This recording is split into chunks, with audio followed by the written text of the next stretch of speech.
I'm going to talk to you about Taoism, which is one of the principal forms of Chinese philosophy, as it were the opposite number of Confucianism. For these two ways of thought lie at the roots of Chinese civilization, both of them having a kind of common origin in the attitude to life expressed in the Book of Changes, or the I Ching, which may be as early as about 1300 BC. It's a very strange book. It is a commentary on 64 symbols, which are made up of broken and unbroken lines. The unbroken line like this, and the broken line like this. And this unbroken line is called yang, yang. And the broken line is called yin. And this is ostensibly a method of decision-making. When you flip a coin to make a decision, you've only got two choices. It's either heads or tails. But imagine having a 64-sided coin to flip to help you make decisions. It's rather an interesting idea because when we do make decisions, we are always eventually reduced to flipping a coin. However well you think it through, you don't have time enough to think it all the way through. You know that there are always possibilities that you didn't take into consideration or couldn't take into consideration. And although you plan and wonder and work out the data, it eventually comes down to the point where you flip a coin because you've got to make up your mind. But in some respects, you see, a 64-sided coin would be more suggestive, shall we say, than a two-sided coin. Well, anyway, these hexagrams, as they're called in the I Ching, are made up of fundamentally two symbols, yang, the positive, and yin, the negative. And the words yang and yin seem to refer originally to the south and north sides of a mountain. The south side is the sunny side, the north side the shady side. And note that you cannot possibly have a one-sided mountain. And therefore it's always understood that the yang and the yin are the explicit differences of an implicit unity. The poles. Yang is called male, yin is called female. And so they constitute a unity. Behind this unity is something represented by an empty circle, which is called Tai Chi, the great ultimate. The word Chi refers to the ridgepole of a roof, on which, of course, the two sides of a roof depend, on which they are propped together, like the two sticks that I talked to you about, which support one another. Take one away, the other collapses. So underneath the whole philosophy of China, there lies this recognition of the polarity of the universe. That the opposites go together, or as Lao Tzu puts it, in the second chapter of his book, the Tao Te Ching, when all the world understands beauty to be beautiful, there is already ugliness. When all the world understands goodness to be good, there is already evil. For to be and not to be arise mutually. Neither one is before or after the other. They come into being together.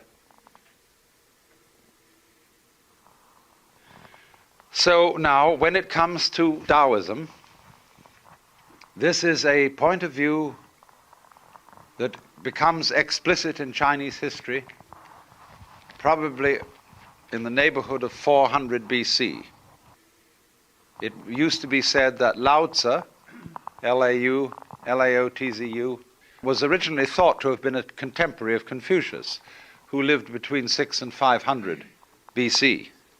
But the general weight of scholarly opinion today is that the Lao Tzu book is about 400.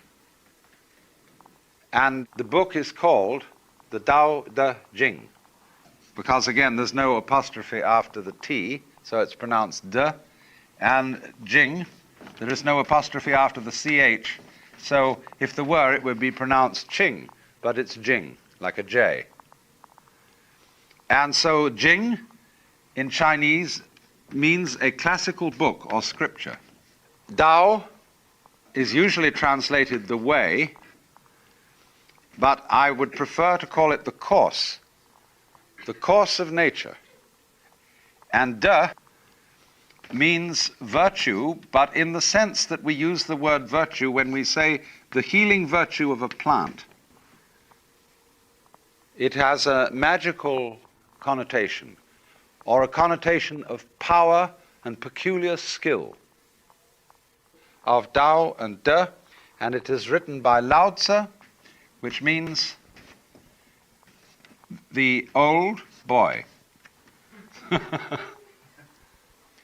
The legend, of course, is that Lao Tzu was the librarian of the imperial court, who, when he became an old man and sick of the intrigue of court life, decided to vanish into the mountains.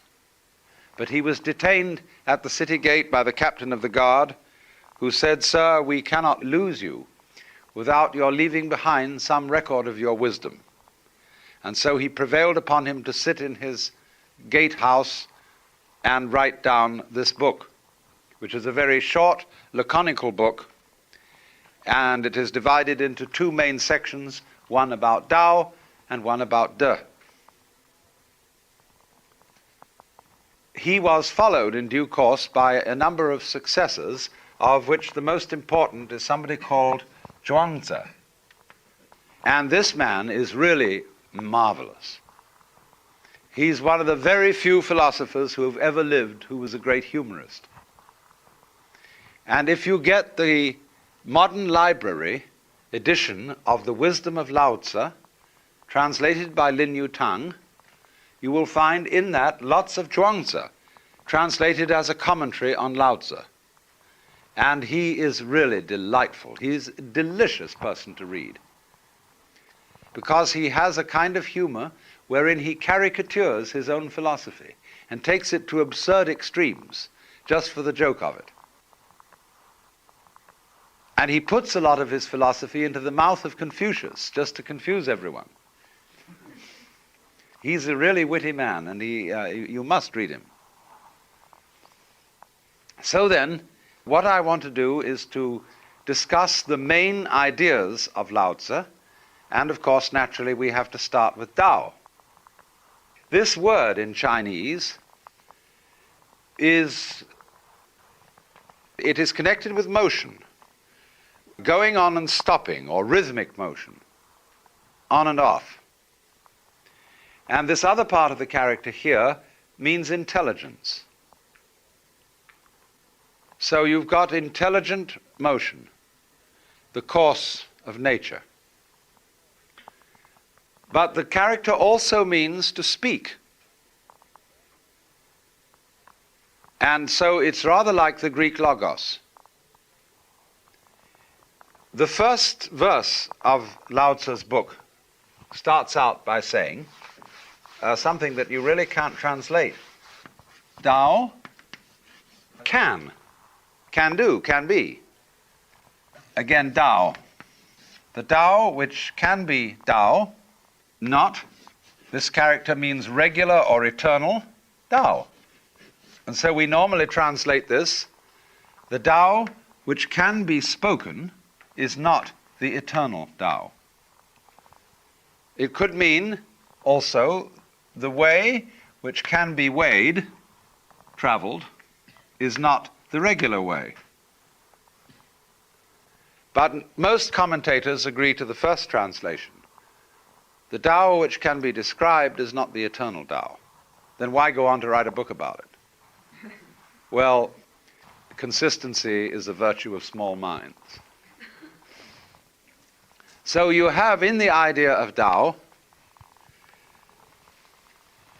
the flow of life, the flow of events, the world considered as a stream. And water is very often used by Lao Tzu to give the idea of Tao, because water always takes the line of least resistance. Water is very soft, and yet one of the strongest things in the world. You can chop water with a sword, but leave no wound. You can't squeeze it. You can't compress it. Wonderful stuff. And elsewhere he says, man at his birth is supple and tender, but in death he is rigid and hard. Thus suppleness and tenderness are the marks of life, and rigidity and hardness the marks of death. Tao is always gentle, you see, always yielding. It is feminine, in a way. Lao Tzu says, although you may be a male, always have a certain feminine quality, and thus you will become a universal channel. That has particularly to be learned by men in the United States, who tend to overcompensate masculinity, to be ashamed of gentleness, and to emphasize a kind of attitude to life, which usually indicates a fear of incipient homosexuality. And as a result, we have a lot of misunderstanding between men and women, because each one is so busy being their particular sex that they have nothing in common. So this idea then is the strength of gentleness. And of course it is ultimately on this philosophy that the Japanese worked out the science of judo. Do is the way the Japanese pronounce Dao. Ju means gentle. Judo, the gentle way, whereby a strong man is alarmingly defeated by the use of his own strength against himself. And the analogy is, of course, of the pine tree and the willow tree. The pine tree is a muscle man. And when the snow piles up and becomes icy, the pine tree branch cracks. But when the willow gets snow on it, after a little while the branch drops and the snow falls off and the branch springs up again. That's judo. They teach you in Japan a mysterious science called Aikido. Again, do meaning Tao. Aikido is the inner or esoteric aspect of judo. And they can teach you, for example, to hold out your arm in such a way that no one can bend it, however strong. But it all depends on your not using effort to hold it out. You must not resist. There is a certain way of doing that. So this Tao cannot be defined. That's basic. Just because it is the flow of nature, you can't capture it. You can't shut up wind in a box and expect it to be wind. You can't catch flowing water in a bucket, because the minute it's in the bucket, it's no longer flowing. Now, Tao then means roughly what we would mean by the basic energy of the world. But there are two things to be said about it. And the first is that it is not a governing energy. Here we clearly come up against the principle or a concept of nature in which there is no government. This is an anarchic view of the universe. Not in the sense of chaos, but equally not in the sense of what we mean by order. The Tao does not rule. Lao Tzu says, The great Tao flows everywhere, both to the left and to the right. It loves and nourishes all things, but does not lord it over them. And when merits are accomplished, that is, good things are accomplished, it lays no claim to them. In fact, the Tao is always self-effacing, always disappears, always indefinable, always behind the scenes. And so, in a way, the Lao Tzu's book is written as a manual of advice to rulers. And his idea of a good ruler is one who is never in evidence. Do you know, for example, in Hinsdale, the name of your sanitation chief? I bet you don't. But he's a very, very important official. And Lao Tzu would advise the President of the United States to behave like the chief of sanitation. To be unobtrusive, and to generally leave things alone. Let things take their course. Not in the sense of, well, it's like this. It's the difference between rowing and sailing. When you row, it's a relatively stupid method of propulsion because you have to use effort. When you sail, you use the wind. But you don't have to go the way the wind is blowing. You can tack. And tacking so as to go in an opposite direction to the wind is the art of Taoism. Anyone who really understands sailing understands Lao Tzu.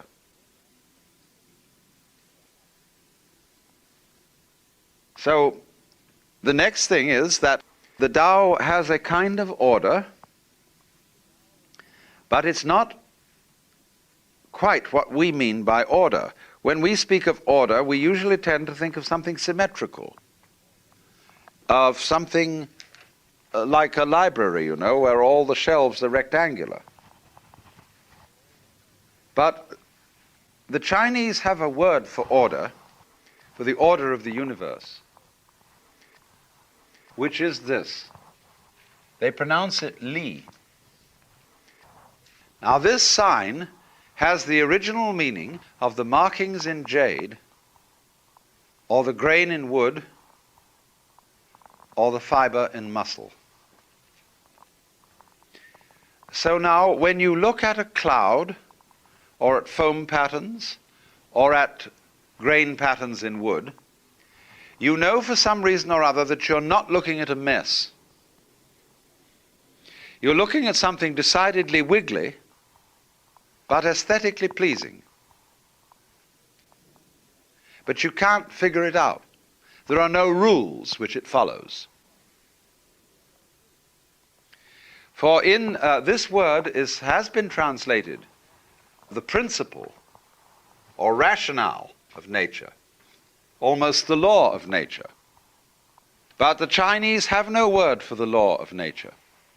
They do have a word for law, the word zi. And this word zi, written this way, was originally written like this.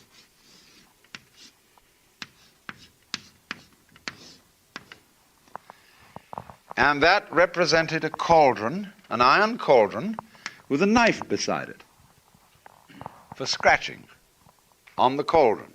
Because in very distant times, certain emperors had the laws of the land written on the sacrificial cauldrons to which the people brought offerings, so that when they offered the sacrifices, they could read the laws. But certain sages said you should never do that, because if you write the laws down, people will develop a litigious spirit, and they will always be yakking over what it means. And therefore lawyers will have to define them more carefully. And then other lawyers will drive a carriage with 6 horses right through that. And then other lawyers must again define the laws more carefully. And that's the state we're in today, where we are utterly hamstrung by law. So the Tao is described as being Wu Zi. Wu means is this character, non-legal. The Tao is non-legal in its nature, but it is this, it is Li, and that means orderly in a way that cannot be defined. Just like your own nervous system is certainly orderly, but nobody has been able to figure out the principle of it. But you know at once, without being able to say how, the difference between Li and rigidity and Li and mess, chaos. So what you might call the best way of translating Li into English is to call it organic pattern. That's what it is. But we don't really know what that is because we are it. We are organic pattern. And just as we can't bite our own teeth, we cannot define our own organization. We are it, and that's all we need to be, because the teeth don't need to bite themselves. A saw doesn't need to cut itself. The sun doesn't need to illuminate itself. So then this is the principle of Tao, but it is not law. If it were law, of course, the Tao which could be spoken would be the eternal Tao. But it can't be uttered.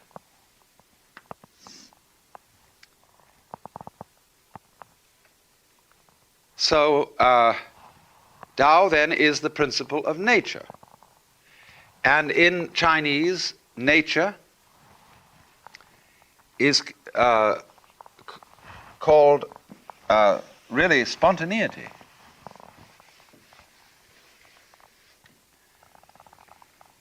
We use the word nature for the Chinese expression zi,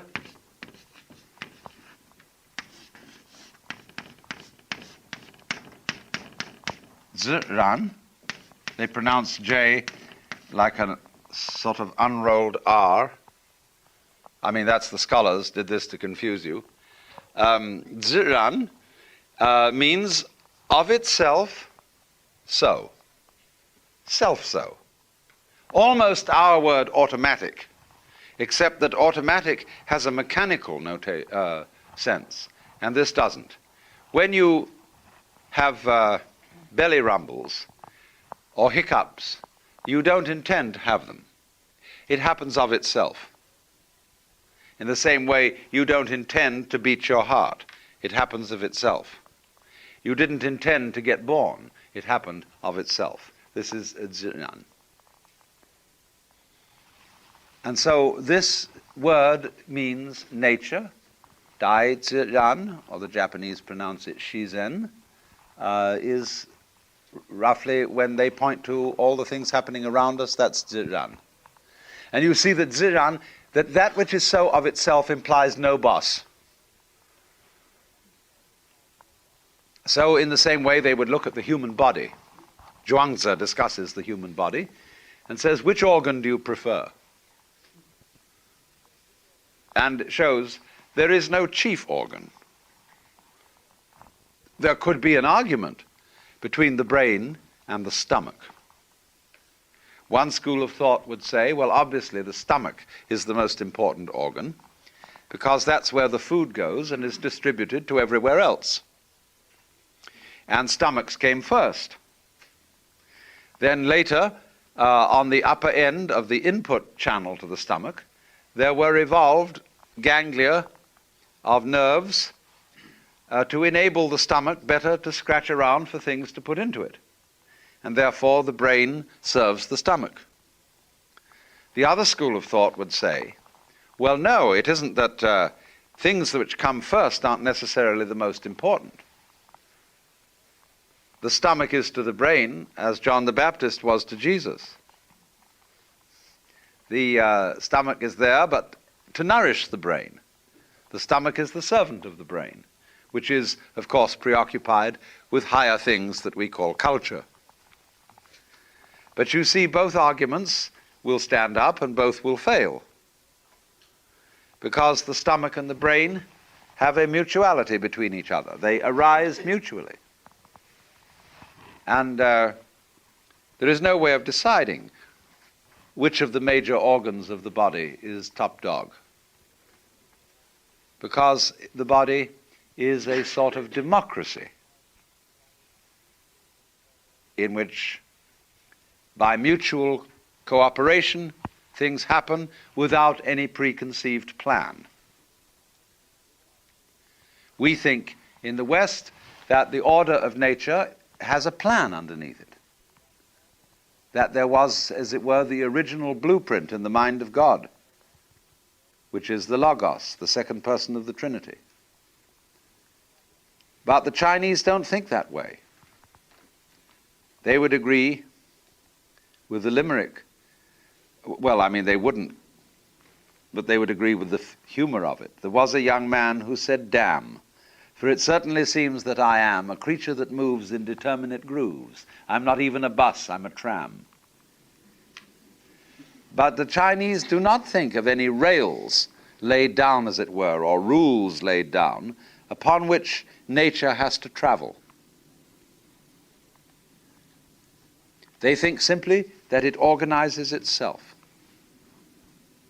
but doesn't know how. Again, we're back to the centipede, which manages 100 legs without thinking, because thinking would embarrass it. That sort of thing is called in Chinese putting legs on a snake, you see. A snake needs no legs. And explaining the universe by a governor who dominates it is called legs on a snake. It's like saying we have an instinct to do this, that, and the other. When people talk about instincts, watch out. They're invoking ghosts. When we say we have an instinct to survive, it means simply that we do survive, in fact, until we don't. And if you want to explain the curious fact that people seem to want to survive, you call it an instinct to survive. And this is learned gobbledygook. There was a time sometimes when you showed a physician or a scientist some peculiar thing which he didn't understand.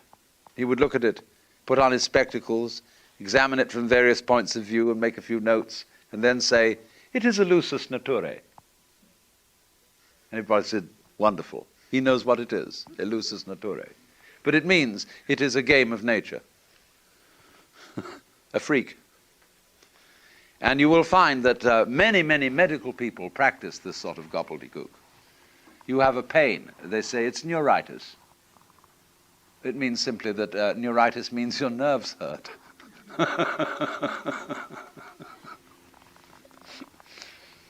So it's always good to translate medical language back into English, and you begin to get some idea of what's happening.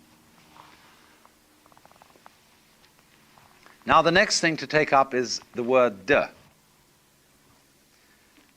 And as I said, this means virtue, power, sometimes magic.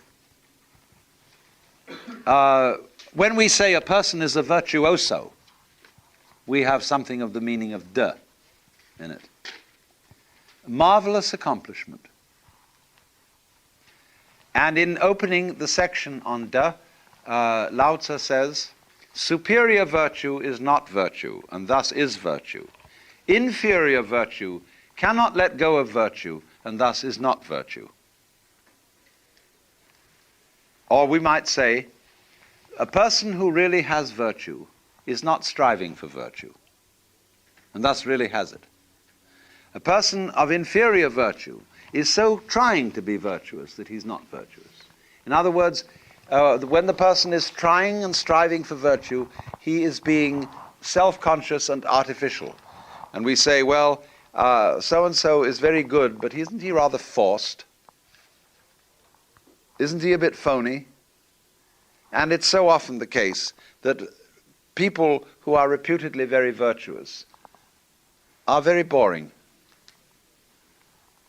you feel that sometimes people are so good that you are sitting on the edge of your chair in their presence, and that you can't relax with them or let your hair down because they're full of judgment and disapproval, because they're always judging and disapproving of themselves. A really virtuous person doesn't show his virtue. He is like, well, there's a poem in Chinese which says, entering the forest, he doesn't disturb a blade of grass. Entering the water, he doesn't make a ripple. He looks very ordinary. And so his virtue can't be detected. He doesn't stink of virtue. So, de, then, is the virtue of the great artist, say, or craftsman, who creates marvelous works of art, but always as if he was making no effort. And so we say of great art that it's artless, that it seems to come naturally, that he does it as if he were falling off a log. Now, of course, we know that it isn't that simple. But nevertheless, it does seem to be. So what everybody wants to know then is how to acquire that great naturalness in everything, so that we, in our human lives, manifest the Tao. Tao manifested through man is de. How do you do it? So the transitional word, which shows the way from to realize de in one's life,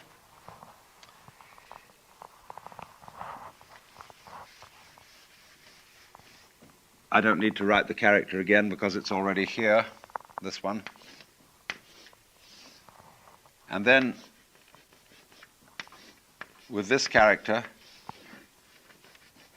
this is pronounced, this one is wu, and this one is wei, wu wei. Wei means to act, to strain, to strive, or to interfere. And so the Taoist manner of life is wu wei. Don't force it. Always go with the stream. You may need to use a rudder, but don't ever go against the stream. If you are swimming and you're caught in a very strong current, you will be lost if you try to swim against it. You must swim with it and edge to the side. That's wu wei.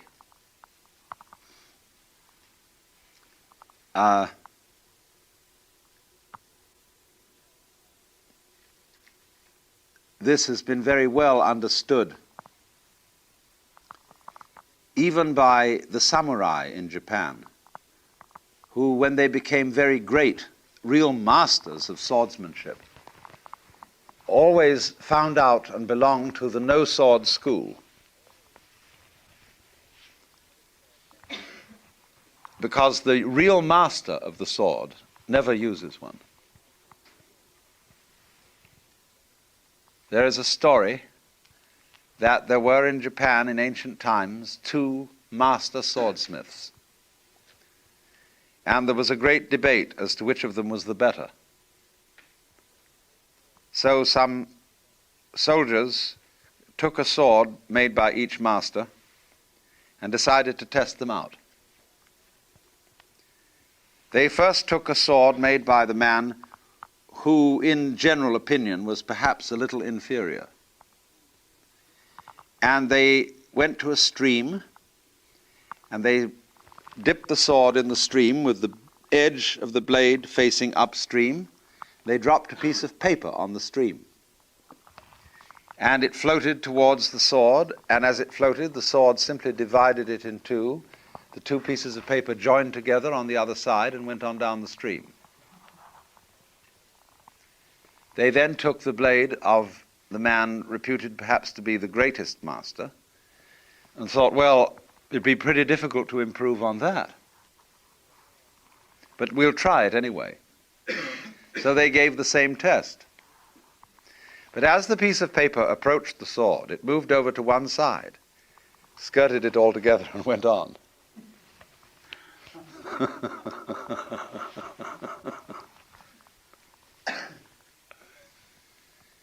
So the true master will never have to be in a fight. And for that reason, Aikido, as a athletic technique, is learning how to be unattackable, is to always avoid the fight. And so, however hard people strike at you, they will always be hitting the air.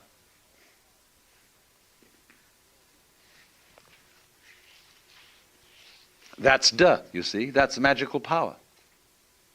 But it all comes about through not using effort, not straining at anything, never strain. Like you never force a key in a lock, you'll just bend the key. You jiggle and jiggle and jiggle until it turns smoothly. Or put oil on it or something. But never force it. Same way when you use your eyes. Don't stare at anything in order to see it clearly, because you'll just tire your eyes and make the image fuzzy. If you want to see the time on a distant clock, you close your eyes, you imagine black and relax your eyes, then look at the clock lazily, and you will see that the detail is clearer. So when you sing, you mustn't force your voice. Once upon a time, a great choir master was in the presence of William Temple, one time Archbishop of Canterbury, teaching a group of slum children how to sing. And he asked them first to sing some song with which they were all familiar, and wanting to impress the Archbishop, they sang it very lustily, in a forced way, and it sounded terrible. Now he said, I want to show you something. There was present on this occasion a trained choir. And he said, now we're going to sing with this choir a song you people don't know, but listen to it. And the choir sang it very professionally. The choir master then turned to the group and said, now look, when you sing this song, the one thing you must not do is to try to sing it. You just think of the tune and let it sing itself. And they sang and did it very well. And he turned to the Archbishop, from whom I had the tale, and said, that's good theology, isn't it, Your Grace? Now that's Taoism. That's Wu Wei. And so now there's another story with which I will exemplify this. Later than Lao Tzu, there was another Taoist sage called Lietza. And he had the reputation of being able to ride on the wind. Of course, that's metaphorical. We say walking on air. Walking on air, never a care. Something is making me sing, you know. And so when Suzuki was asked what it's like to have the experience of Satori or enlightenment, he once said, it is like ordinary everyday experience, except it's about 2 inches off the ground, where you don't feel burdened by your own body, where you don't feel you were something that you have to lug around and hold a club over and generally boss. So the sense of lightness. That's the meaning of Lietza being able to walk on the air. But he told a story of how he managed to do it. He said he went to a great guru And this guru paid no attention to him. So he just sat outside the door of his hut. And a year went by, and still this man paid no attention to him. So Liedza went away, disgusted. But then he thought it over a bit and realized this man had a terrific reputation, and that if perhaps he had been a little bit more patient, he would have had some teaching. So he went back. And the great sage looked at him and said, "Why this ceaseless coming and going?"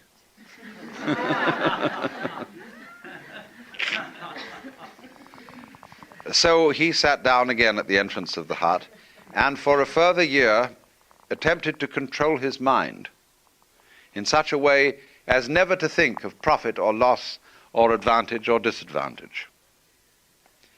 And then at the end of that year, the teacher looked at him. For another year he practiced, and at the end of that, the teacher invited him to come in the hut and sit on the mat. Then for the next year, however, he did something quite different, and he says this: "I let my eyes see whatever they wanted to look at.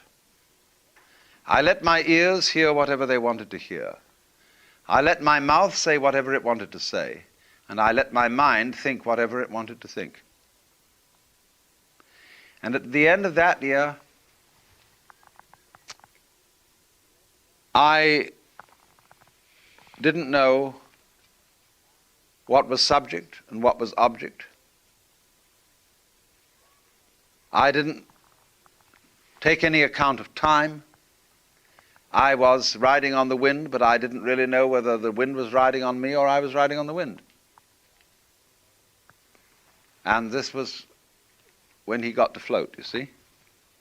But see what he finally did. He allowed democracy to prevail. He said to his eyes, "I'm not going to try and control you. You know better how to see than I do." To his ears, "I'm not going to force you to listen to anything. You know how to hear better than I can direct you." And so on for everything. He trusted his own brain. He trusted his own organism. And so this is Wu Wei. So in exactly the same way, if you practice meditation, don't try to meditate. Like the choir was told not to try to sing. Don't force it. When you meditate, let your lungs breathe the way they want to breathe. Let your mind think anything it wants to think about. Don't try to repress thoughts. Let your eyes see whatever they're looking at. And let your eardrums vibrate to any oscillations there may be in the air. Let go. You think that's very risky. It isn't. It really isn't. It's like a ship in a typhoon. They always shut the engines off and drift. Because if the propellers are going and the tail end of the ship is thrown up so as to be above the water level, the whole ship will vibrate and be shaken to pieces by those revolving propellers. So in a big storm, and life is a big storm all the time, you let go and you become like a cork on the water or a ping pong ball in a mountain stream. So that's the art of Taoism. That's the whole thing. That's Wu Wei. Zhuangzi has the funniest tales about this. He often says, people who are trying to help things along are a nuisance. The do-gooders. He has a conversation between Lao Tzu and Confucius, in which Confucius is prating about charity and duty to one's neighbor. And Lao Tzu says to him, this is nonsense. He is just binding things onto people, putting burdens on them with charity and duty to one's neighbor. He says to Confucius, look now at the universe. The trees grow upwards without exception. The stars always follow their courses, and the migrating birds at the various seasons always cluster with complete regularity. But they don't say anything. They don't have any religion. And your idea of eliminating yourself is a positive manifestation of self. You have brought much confusion, sir, to the kingdom, because you are like one who beats a drum in search of a fugitive.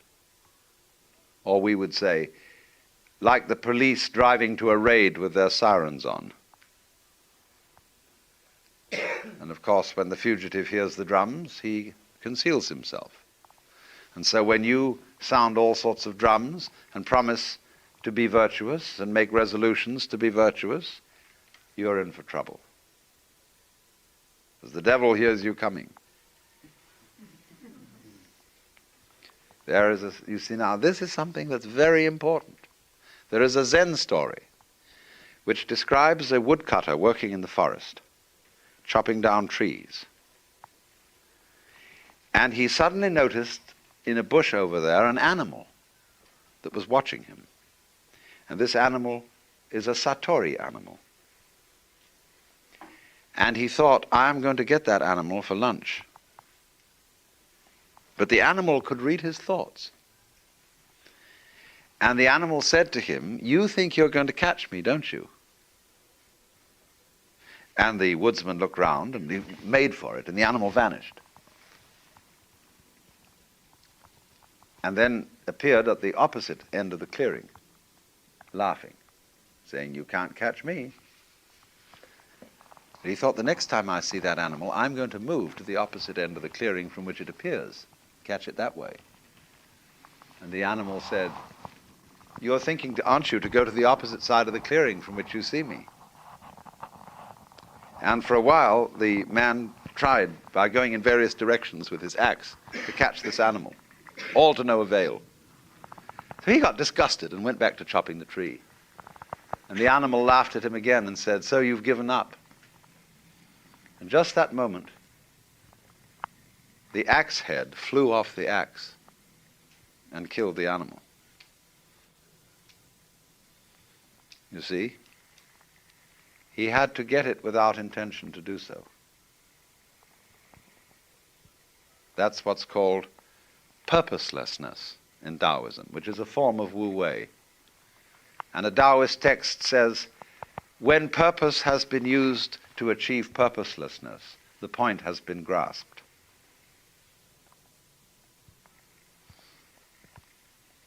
So, it's the same problem we have in India. You know, there's a superstition that if you think of a monkey while you're taking medicine, the medicine won't work. So you're in the predicament of trying not to think of the monkey while taking medicine.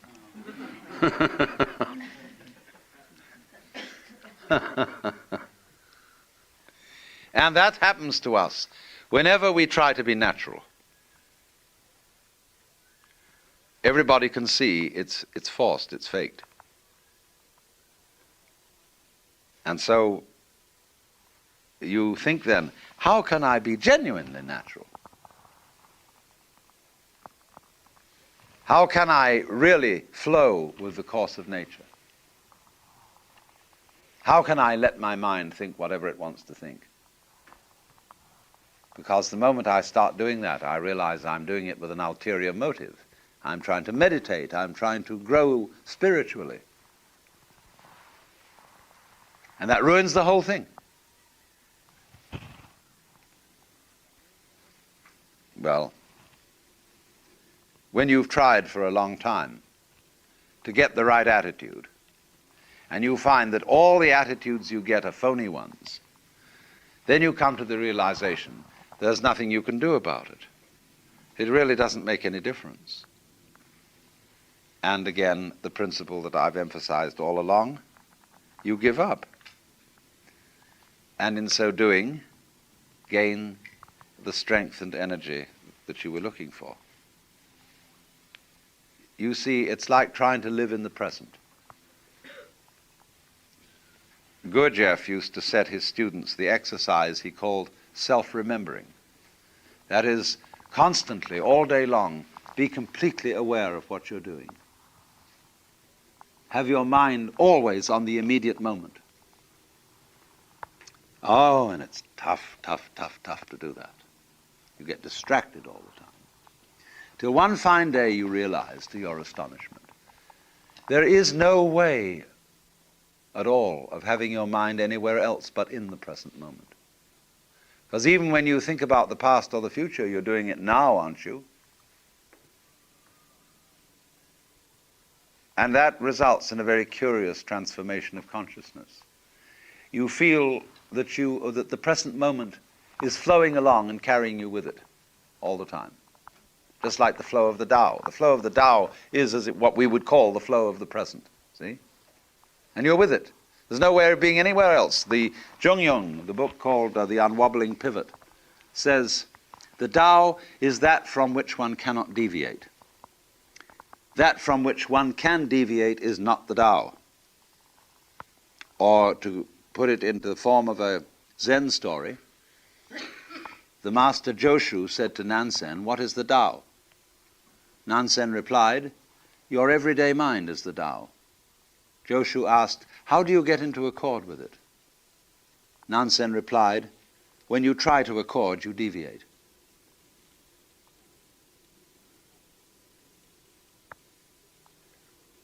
So that's the principle.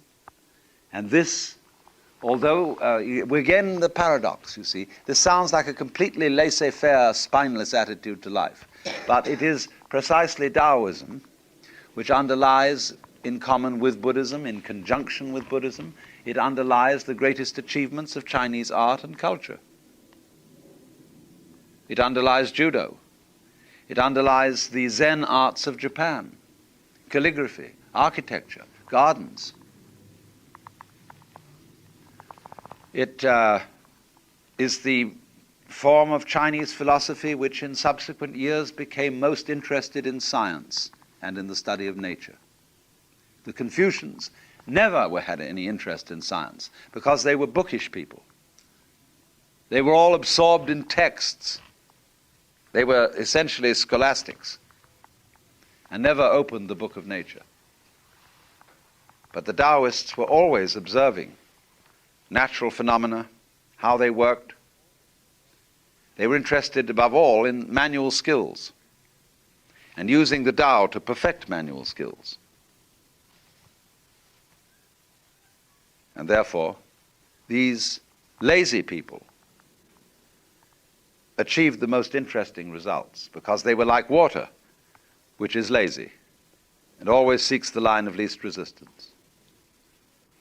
But that is almost the same thing as intelligence.